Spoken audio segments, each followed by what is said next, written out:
¿Qué tal? Sean todos bienvenidos a esta clase de arquitectura en línea en la que abordaremos el tema de la manipulación de la luz. En esta serie de videos estamos abordando diferentes temas sobre arquitectura y urbanismo, por lo que te invito a suscribirte y activar las notificaciones para que seas de los primeros en verlo. Dentro de los principales elementos con los cuales podemos utilizar para poder desarrollar un espacio arquitectónico es la luz. Por eso es importante conocer cómo es que es posible su manipulación para poder conformar diferentes espacios arquitectónicos. En este video estaremos desarrollando cómo la luz puede ser un elemento fundamental para poder generar cierta iluminación desde una parte exterior, como un punto focal, e incluso algunos elementos que tengan que ver con diferentes sensaciones dentro del espacio, como es un elemento simbólico, de cierto énfasis, generar algún misterio o algún significado. La luz también puede generar cierta espacialidad y carácter en lo que es la arquitectura. Puede provocar también ciertas emociones, como es la tranquilidad, como es la alegría. Lo podemos aplicar de diseño e incluso como una expresión artística. Para poder entender todos estos elementos, lo primero que hay que hacer es el saber qué es la luz.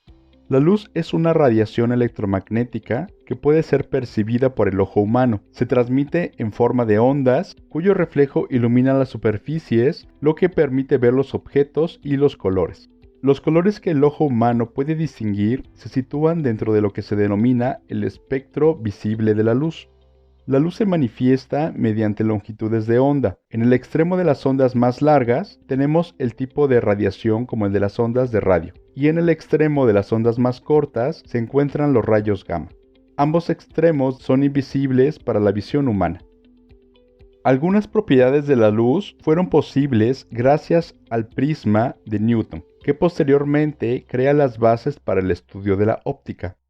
También podemos identificar algunos de los fenómenos de la luz, como es la reflexión, que se da al impactar sobre determinadas superficies. La luz es capaz de rebotar, es decir, de cambiar su trayectoria, describiendo ángulos determinados y predecibles. Existen dos tipos de reflexión de la luz, dependiendo de la superficie en la cual se refleja.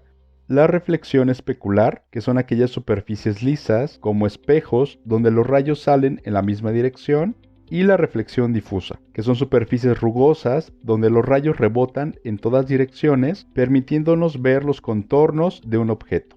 Otra de los fenómenos es la refracción. Cuando la luz pasa de un medio transparente a otro con diferentes densidades, se da un fenómeno conocido como refracción. El ejemplo clásico lo constituye el paso de la luz sobre el aire, que es menos denso, y el agua, que es más densa. La dispersión es otra de las propiedades de la luz que nos permite obtener el espectro de color completo al dispersar el haz de luz cuando lo hacemos atravesar un prisma, o también cuando la luz atraviesa las gotas de lluvia en la atmósfera y genera así un arco iris. Y por último, la polarización. La polarización de la luz es un fenómeno que ocurre cuando, por ejemplo, en medio de un polarizador, como pueden ser los anteojos de sol, se disminuyen las direcciones de oscilación de manera que la luz se propaga con menos intensidad. En la antigüedad, la luz se vinculaba con el sol, las religiones y cosmovisiones del origen de la humanidad. También tenía un sentido divino e incluso místico. A partir del Renacimiento europeo en el siglo XV, su estudio y aplicación a la vida humana tomó un gran impulso con el desarrollo de la física moderna y de la óptica. En esta imagen podemos observar cómo desde épocas antiguas la luz era utilizado con diferentes objetivos, como lo era el poder inducir la luz al interior, un movimiento importante como lo fue el gótico, al igual que en el Renacimiento en el Panteón de Agripa en Roma. Y en la parte de aquí abajo podemos observar la utilización del arquitecto Antonio Gaudí en la Sagrada Familia desde 1882. La aplicación espacial principalmente consiste en la iluminación desde el exterior, como lo podemos ver en esta imagen en la casa estudio de Diego Rivera y Frida Kahlo, diseñada por el arquitecto Juan O'Gorman, una de las primeras casas del movimiento moderno en Latinoamérica. La luz también puede tener una aplicación espacial para generar un punto focal, como se observa en esta imagen en la capilla de Notre-Dame-du-Haut de Le Corbusier en Ronchamp. E incluso también puede servir para generar ciertos elementos de énfasis, como lo podemos ver en esta otra imagen. La luz puede también ser aplicada para un criterio de significado, como lo podemos observar en esta imagen, con un criterio de simbolismo, como lo es en la Iglesia de la Luz del arquitecto Tadao Ando, y sin duda también puede generar una cierta emoción en el espacio, al igual que el color, como lo aplica en este caso la Casa Gilardi del arquitecto Luis Barragán en 1976. Puede generar también un sentido de misterio, como lo es en esta obra de Tadao Ando en la Casa Cochino, en Japón, 1980, y también puede ser utilizada hacia algún significado de tranquilidad o incluso como es una parte artística, el pintar con luz, como lo hace Stephen Knapp y también el autor Doug Giller, en el cual da cierto sentido de tranquilidad o emoción. Para poder realizar la manipulación de la luz dentro de arquitectura, debemos de considerar diferentes elementos que intervienen en cómo podemos inducirla al interior.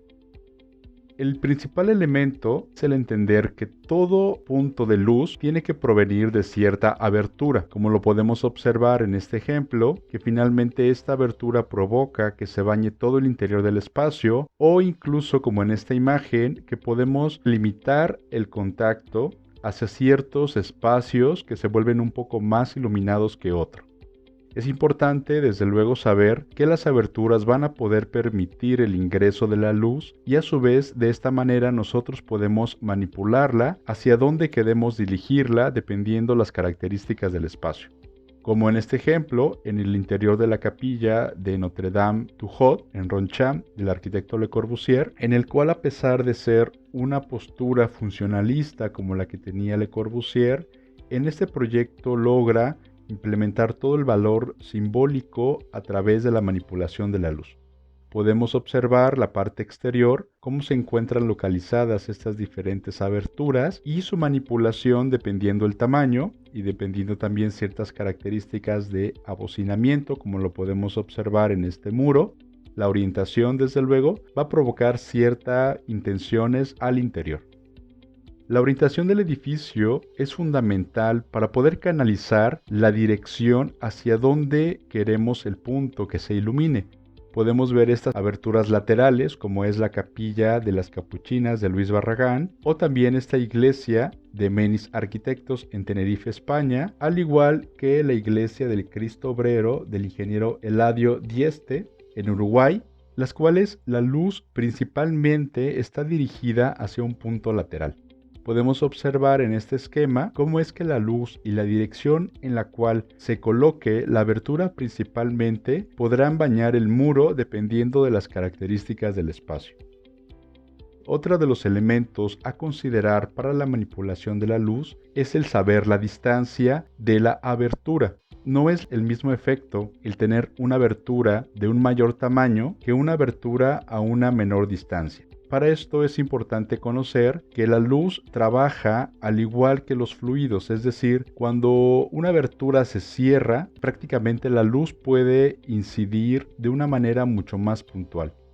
Ejemplos de esta estrategia la hemos visto en casas y en obras arquitectónicas, como lo es la obra de Peter Zumthor y también la obra de Tadao Ando, en los cuales con esta manipulación de la luz a través de diferentes distancias y de lo que son las aberturas de un menor tamaño, pueden generar estas diferentes emociones con respecto al espacio interior. La Iglesia de la Luz también es una obra que tiene ciertas características en las cuales el poder manipular las diferentes aberturas, la dirección y lo que ya hemos comentado anteriormente va a poder generar cierto sentido y un valor mucho más puntual a lo que es el significado del interior. Y por último, el uso y el manejo de las diferentes pantallas. Ese es un elemento en el cual es posible poder contener el grado de iluminación que queremos al interior. podemos observar la obra del arquitecto Luis Barragán, incluso en este manejo de la ventana, que es muy famosa y que ha servido para inspiración de muchos arquitectos, en el cual puede contener y puede dirigir incluso el flujo de incidencia y qué tanta cantidad de luz se requiere. Es por eso que las pantallas van a convertirse en un elemento fundamental para poder manipular la luz hacia el interior. Aquí podemos observar otro ejemplo de estas aplicaciones, como lo es en la capilla de San Diego de Stephen Hall en Estados Unidos en 1995, y otros dos ejemplos más en el cual las pantallas no sean solamente sólidas, sino también con algunas pequeñas aberturas con estas manipulaciones para poder controlar y disminuir la incidencia de la luz en un mayor grado, como lo es, por ejemplo, el Instituto del Mundo Árabe de Jean Nouvel y el Museo de San Telmo de Nieto Sobejano Arquitectos en España. El uso de pantallas se va a volver fundamental para poder contener lo que es la incidencia de la luz, su dirección y su intensidad, al igual que los otros aspectos que ya hemos estado comentando, como la distancia, la dirección, el tamaño de la abertura, entre otros factores. Como podemos observar en este ejemplo, la iglesia de Firminy de Le Corbusier, que posteriormente la continuó José Obrere, es uno de los ejemplos claros en los cuales el edificio prácticamente va a estar rodeado de diferentes pantallas. La incidencia al interior se vuelve bastante interesante. No solamente por el manejo del color, que ese tema ya lo explicaremos en otro video, porque el color finalmente también cumple un papel fundamental a la par de la luz para provocar ciertas sensaciones y significados al interior. En este ejemplo podemos observar el convento de Saint-Marie de la Tourette, también de Le Corbusier, en 1957, en el cual el manejo de la luz se da a través de lo que ya hemos comentado de las diferentes pantallas y también lo que es el manejo del color. La manipulación de la luz, como ya hemos comentado, tiene diferentes condiciones. A través de estas aberturas y todas las estrategias, podemos aplicarlos finalmente a un ejercicio de carácter experimental, el cual se conoce como el modelo iconográfico cubo de luz. Este ejercicio lo han aplicado diferentes alumnos y el objetivo principalmente es el desarrollar un modelo iconográfico que permita analizar cualitativa y cuantitativamente el efecto de la experimentación de la luz en la conformación de espacios con el manejo de distintas variables para entender el sentido fenomenológico de la energía luminosa, su control y énfasis en un espacio determinado, por medio de distintas variables, es decir, elementos frontales, laterales y elementos cenitales. A través de este ejercicio podemos obtener diferentes configuraciones y usos a través de las pantallas, también con lo que es el color y las diferentes aberturas que ya iremos explicando en este momento. Lo principal para entender este ejercicio es el poder experimentar a través de diferentes elementos. Como lo podemos observar en esta imagen, los estudiantes desarrollan diferentes cubos y con una serie de diferentes aberturas, ellos pueden manipular la incidencia al interior. Podemos ver cómo las diferentes pantallas, que va a depender de las diferentes distancias, nos dan ciertas características para poder obtener una incidencia hacia el interior. Esto finalmente permite entender cómo se comporta la luz al interior del espacio y en un proyecto futuro poder aplicar la distancia exacta de la pantalla para poder lograr la incidencia que queremos con la luz. En esta imagen podemos observar los resultados de esta pantalla frontal con una abertura de diferentes tamaños y una distancia de menor a mayor grado. En esta imagen podemos corroborar la abertura lateral y el tamaño de la distancia, y de igual forma que se utilizan los planos inductores para ingresar el viento, la luz también puede ser manipulada para su ingreso. como lo podemos observar en esta imagen, en el cual el elemento inductor está a una menor distancia y en la parte superior a una mayor distancia. Por lo tanto, las características de iluminación varían de una forma a otra. Esto en un futuro puede ser aplicado para ciertas intenciones de diseño, como lo podemos ver en los resultados finales que se obtuvieron en esta parte de aquí abajo.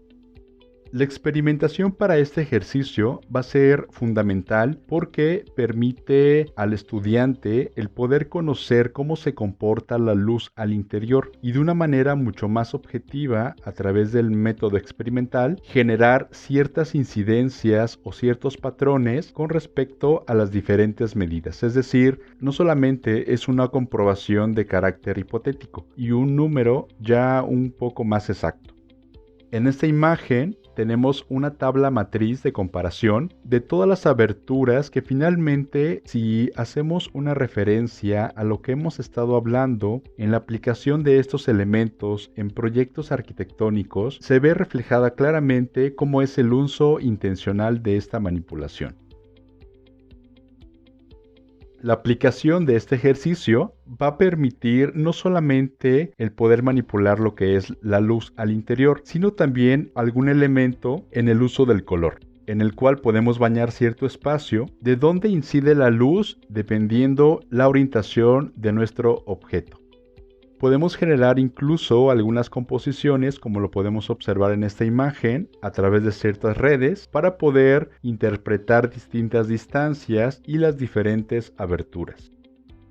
Podemos también realizar estos diferentes esquemas en los cuales el objetivo es interpretar cómo será la dirección de la luz al interior, dependiendo el abocinado, dependiendo las aberturas, dependiendo la dirección de lo que ya hemos comentado en la parte teórica al inicio del video, y mediante estos ejercicios el poder realmente generar composiciones bastante interesantes con respecto al manejo del color, al uso de las diferentes aberturas, las direcciones, para lograr manipulación realmente objetiva de lo que es la luz en el espacio arquitectónico. Aquí podemos observar alguna síntesis de los diferentes patrones que tienen que ver con configuraciones radiales, configuraciones fractales, configuraciones vectorizadas o diferentes elementos de abertura para poder lograr ciertas intenciones al interior. Las imágenes de estas paletas son la parte externa en color blanco y la parte oscura, cómo es que se percibe al interior. Finalmente, este tipo de ejercicios nos van a permitir poder interpretar cómo es que se concentra la luz y cómo podemos manipularla dependiendo el objetivo que queremos lograr al interior del espacio, utilizando las diferentes pantallas, las diferentes direcciones, la manipulación de los planos exteriores, entre otros muchos elementos más. En conclusión, podemos con este primer acercamiento entender que la luz es un elemento fundamental para poder concebir el espacio arquitectónico. No olvides suscribirte y activar la campanita de notificaciones porque en los siguientes videos estaremos hablando sobre la manipulación del viento, el color y el asoleamiento para poder entender el espacio arquitectónico. Aquí les comparto algunas referencias que les pueden servir de apoyo. Muchas gracias.